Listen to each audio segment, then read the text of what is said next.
10th మరియు inter పూర్తి చేసిన విద్యార్థులకు ఆర్మీ, నేవీ, ఎయిర్ ఫోర్స్, ఎన్డీఏలలో ఉద్యోగాలు పొందండి. Excel defence academy.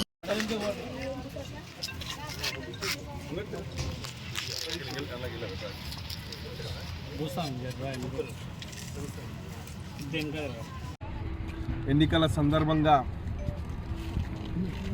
తెలంగాణ ప్రజల గురించి, తెలంగాణ ప్రజల బాగోగుల గురించి, తెలంగాణ పేదల గురించి ఆలోచన చేసి 10 సంవత్సరాల బీఆర్ఎస్ ప్రభుత్వంలో ఎంత అవినీతి జరిగింది, మరి రాష్ట్ర సంపద అనేది పేదలకు అందకుండా ఏ లక్ష్యం కొరకైతే తెలంగాణ తెచ్చుకున్నామో ఆ లక్ష్యం నెరవేరకపోగా ఇంకా కూడా పేదలుగా మిగిలిపోయిన సందర్భంగా తెలంగాణ ఇచ్చినటువంటి తల్లి సోనియమ్మ ఎన్నికల సందర్భంగా తెలంగాణ పేదలు బాగుపడాలని అధికారంలోకి రాగానే 6 గ్యారంటీలను పేద ప్రజలకు అందే విధంగా చేస్తామని హామీ ఇచ్చి అధికారంలోకి రాగానే మొదటి విడత 2 పథకాలను, మీకు తెలుసు ఆరోగ్యశ్రీ పథకము మరియు మహిళలకందరికీ కూడా ఉచిత బస్సు ప్రయాణ సౌకర్యము, ఆ 2 పథకాలను అమల్లోకి తెచ్చింది. అది దాదాపు 2 నెలలు కావస్తుంది.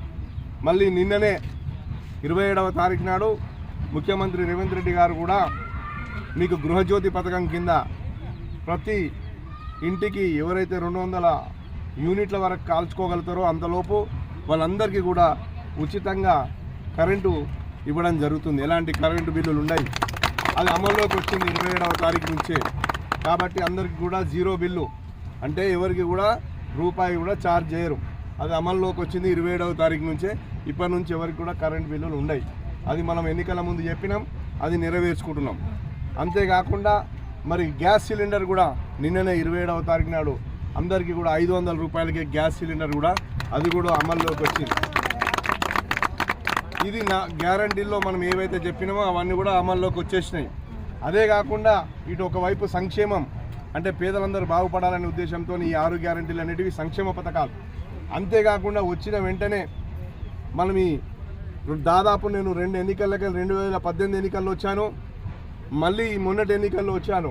వచ్చిన ప్రతిసారి వీళ్ళు చెప్తున్న సమస్య ప్రధానంగా అంగన్వాడీ బిల్డింగ్, రోడ్డు, మంచినీళ్ళు, ఈ 3 సమస్యలే వీళ్ళు ప్రధానంగా చెప్పారు. నాకు 5 సంవత్సరాల నుంచి ఉంటున్నా, కానీ 5 సంవత్సరాలు కాంగ్రెస్ పార్టీ అధికారంలో లేదు కాబట్టి మేము ఏం చేయలేకపోయినాం. కానీ మొన్న వస్తేనే మనం దాదాపు ఉమ్మడి మెదక్ జిల్లా, ఉమ్మడి వెల్దుర్తి మండలానికి అంటే దాదాపు 1,80,00,000 నుంచి 2 కోట్ల వరకు మనం నిధులు కేటాయించడం జరిగింది. అందులో ముఖ్యంగా ఎప్పుడు వచ్చినా మీరే గుర్తొస్తారు కాబట్టి మొట్టమొదటిసారి మీకే రోడ్డు పెట్టినాం. మీ అందరికీ మళ్ళీ ఎన్నికల్లో మీ దగ్గరకు వస్తే ఈ సమస్య ఉండకూడదనే ఒక ఆలోచనతో మొట్టమొదటిగా మాసాయిపేటలో మొదటి పని వడ్డే గుర్తులకెళ్ళి పెట్టినాం. కాబట్టి చేతల ప్రభుత్వం అన్నది మాటలు చెప్పి మోసం చేసే ప్రభుత్వం కాదు.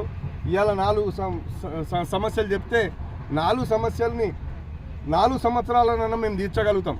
కానీ వాళ్ళకి 10 సంవత్సరాలు ఇస్తే మీ దగ్గర 3 సమస్యలను ఒక్క సమస్య కూడా తీర్చలేకపోయింది. కాబట్టి ఇది చేతల ప్రభుత్వం, పేదలందరూ బాగుపడాలనే ఆలోచనతోనే ఉన్నటువంటి ప్రభుత్వం కాంగ్రెస్ ప్రభుత్వం, తల్లి సోనియమ్మ ప్రభుత్వం. రేవంత్ రెడ్డి గారి నాయకత్వాన్ని మనం బలపరచాలి. రేవంత్ రెడ్డి గారికి మనం అండదండగా ఉంటే ఇట్లాంటి అభివృద్ధి ఫలాలు చాలా అందుతాయి. మన పేదలందరూ కూడా బాగుపడతారని విశ్వసిస్తూ మీకు సెలవు తీసుకుంటున్నాను.